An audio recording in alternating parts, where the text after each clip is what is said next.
अस्सलामुअलैकुम नाजरीन, आप सबों का फिर से एक बार आपके अपने ही यूट्यूब चैनल सबकी पाठशाला में आप सबों का फिर से स्वागत है। तो आज हम लोग क्लास 10th के उर्दू का जो दूसरा हिस्सा है, शायरी वाला हिस्सा, इसको शुरू करेंगे, इसको पढ़ेंगे। और शायरी वाला हिस्सा में हम लोग नज़म के बारे में पढ़ेंगे।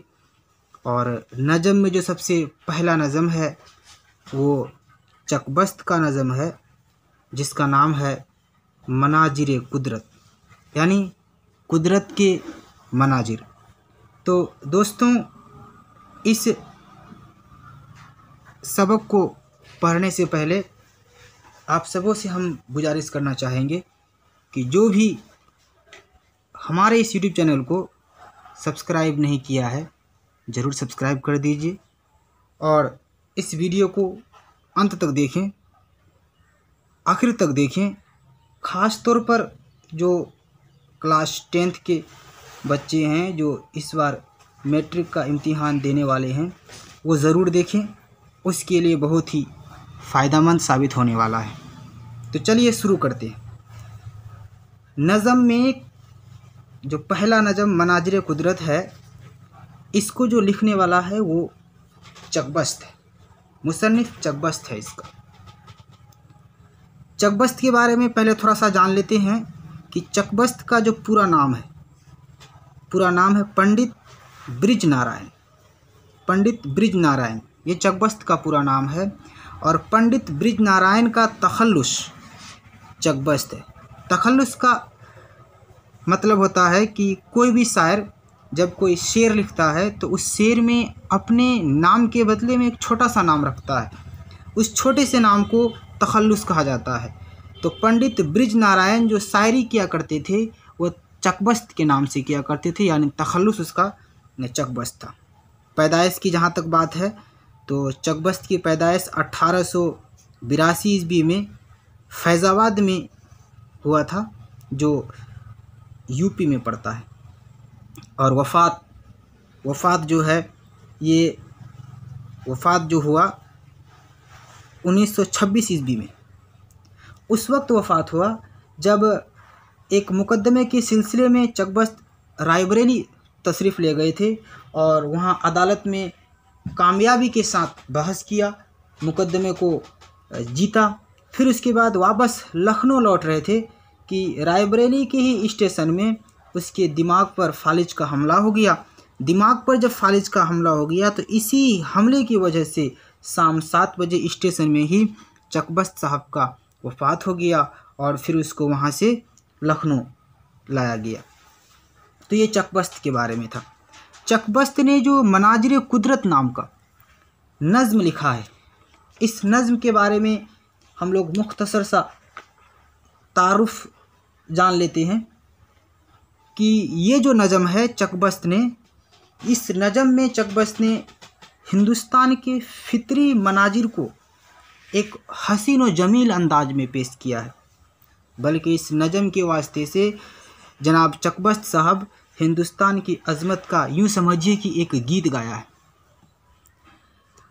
ख़ास तौर पर ये जो नज़म है चकबस्त अपने एक सफ़र के ऊपर लिखा है कि एक बार जनाब चकबस्त साहब यानी पंडित ब्रिज नारायण चकबस्त, ये देहरादून के सफ़र में था, देहरादून का सफ़र किया। आप जानते होंगे कि देहरादून जो है वो सूबा उत्तरांचल का सदर मुकाम है। सदर मुकाम का मतलब उत्तरांचल का राजधानी है, ठीक। और ये जो देहरादून है ये कदीम ज़माने से बहुत खूबसूरत है, पहाड़ी इलाका है और दूर दूर से लोग, बल्कि गैर मुमालिक सयाह भी इसे देखने के लिए आते हैं। इस खूबसूरत फितरी मनाजिर का लुत्फ़ अंदोज होने के लिए आते हैं। शायद जब देहरादून गया और देहरादून का सफ़र किया तो अपने आँखों से जो कुछ भी देखा और जो कुछ भी महसूस किया उसको अपने एक नज़म के शक्ल में, जिसका नाम मनाजिर कुदरत रखा, आपके सामने पेश किया है। शायर जब देहरादून का सफ़र कर रहा था देहरादून की बुलंद पहाड़ियों को देख रहा था, वहाँ के बुलंद पहाड़ियों की खामोशी को देख रहा था, तो कहता है शायर कि वो एक काबिल दीद नज़ारा था। और आगे शायर कहता है अपने इस नज़्म में कि अगर दिल नुक्ते शनास हो तो, दिल अगर नुक्ते शनास हो तो इस वीराने पर, यानी जो खामोशी छाई है बुलंदी के ऊपर, उसमें खुदा की कुदरत को आप महसूस कर सकेंगे, खुदा के वजूद को आप महसूस कर सकेंगे।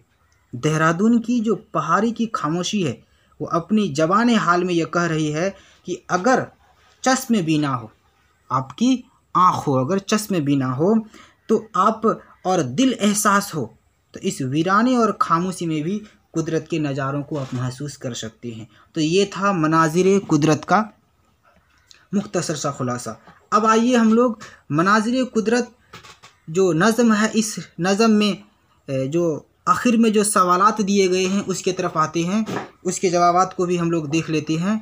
सबसे पहले है मुख्तसर तरीन सवालात।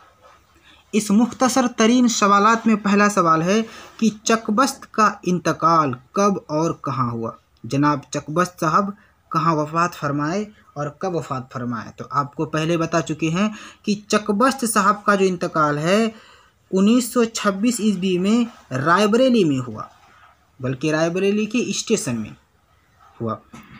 और सवाल दूसरा है कि चकबस्त ने कौन कौन सी डिग्रियां हासिल की। चकबस्त साहब जब पढ़ाई किया तो पढ़ाई के दौरान कहाँ तक पढ़ाई किया, कौन कौन सी डिग्रियां हासिल की?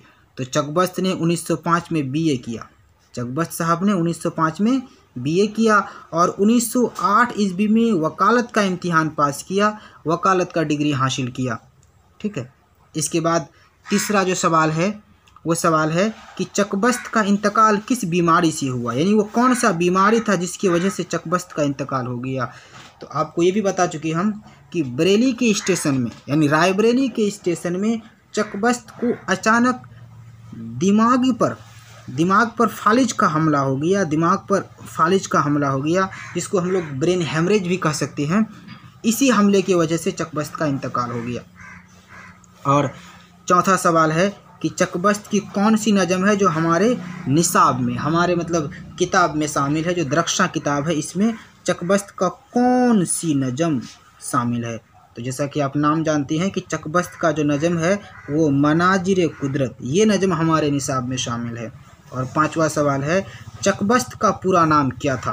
तो चकबस्त का पूरा नाम ये भी आपको हम बता चुके कि चकबस्त का पूरा नाम पंडित ब्रिज नारायण था। चकबस्त का पूरा नाम पंडित ब्रिज नारायण था। अब मुख्तसर तरीन सवालात के बाद हम लोग मुख्तसर सवाल की तरफ रुख करते हैं, मुख्तसर सवाल को देख लेते हैं। तो पहला जो मुख्तसर सवाल है वो है कि चकबस्त के बारे में आप 5 जुमले लिखें। चकबस्त के बारे में 5 जुमले लिखिए। तो चकबस्त के बारे में आप अब तक बहुत कुछ जान चुके हैं, 5 जुमले बड़ा आसानी से लिख लेंगे। देखिए हमने भी कुछ जुमले लिखे हैं चकबस्त के बारे में कि चकबस्त का पूरा नाम पंडित ब्रिज नारायण चकबस्त है। चकबस्त का पूरा नाम पंडित ब्रिज नारायण चकबस्त है। उनकी पैदाइश 1882 ईस्वी को फैज़ाबाद यूपी में हुई। लेकिन चकबस्त के आबा व अजदाद जो है वो वो लखनऊ के से ताल्लुक़ रखते थे, तो इसलिए चकबस्त बचपन में ही लखनऊ चले गए।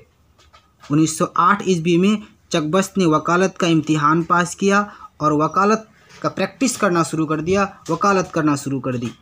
रफ्ता रफ्ता चकबस्त लखनऊ के मशहूर वकील बन गए और 1926 ईस्वी में एक मुकदमे के सिलसिले में चकबस्त रायबरेली पहुँचे और वहाँ उनका इंतकाल हो गया। अगला मुख्तसर सवालात है कि जदीद उर्दू नज़म की मुख्तसर तारीफ़ करें। तो जवाब इसका ये है कि जदीद उर्दू नज़म में इनकलाब सर सैयद तहरीक से हुआ।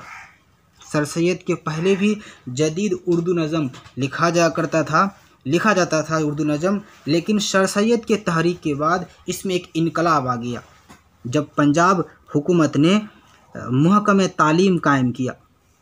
यानी पंजाब गवर्नमेंट में जब शिक्षा का एक मंत्रालय बनाया, शिक्षा मंत्री बनाया, शिक्षा मंत्रालय बनाया, यानी महकमे तालीम कायम किया, तो ख्वाजा अल्ताफ़ हुसैन हाली, नाम याद रखिएगा, ख्वाजा अल्ताफ़ हुसैन हाली ने नज़्म निगारों का, नज़म लिखने वालों का एक जमात कायम किया, एक ग्रुप बनाया, और उर्दू अदब के तारीख़ में जदीद दौर का आगाज़ यहीं से हो जाता है।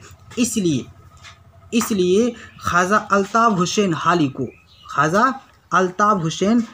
को जदीद उर्दू का रूमा माना जाता है, पेशरो माना जाता है। ख्वाजा अल्ताफ़ हुसैन हाली को जदीद उर्दू का पेशरो माना जाता है। और इसके बाद इकबाल ने हैयत और मौजू दोनों सतहों पर, डॉक्टर इकबाल साहब ने हैयत और मौजू दोनों सतहों पर इनकलाब बर्पा करके रख दिया, ख़ास तौर से नज़म में। अब आप देखें, इसके बाद इकबाल के इनकलाब के बाद नज़म के अंदर आलिमाना, फ़लसफ़ियाना मौज़ूआत को भी शामिल किया गया। यानी इकबाल के पहले नज़म के अंदर आलिमाना और फ़लसफ़ियाना मौज़ूआत को शामिल नहीं किया गया था, लेकिन इकबाल के इनकलाब के बाद, उनके नज़म के लिखने के बाद ये आलिमाना और फ़लसफ़ाना जो मौज़ूआत है इसको भी नज़म में शामिल कर दिया गया। तीसरा जो मुख्तसर सवालात है वह है कि जेर निसाब नज़म, यानी मनाज़िर कुदरत जो आपके निसाब में शामिल है, इसमें शायर ने कहाँ की मंजर निगारी की है? तो शायर ने मंजर निगारी इसमें क्या किया है? अपने मुल्क हिंदुस्तान की मंजर निगारी की है, अपने मुल्क हिंदुस्तान की फितरी मनाजिर को पेश किया है, हिंदुस्तान की मंजर कशी की है। और ख़ास तौर से इसमें आप ये भी जोड़ दें कि इसमें वो उत्तरांचल देहरादून के बारे में ख़ास तौर पर लिखा है, तो ये भी आपका सही हो जाएगा। तो दोस्तों आज इतना ही, इजाज़त दीजिए, अस्सलाम वालेकुम।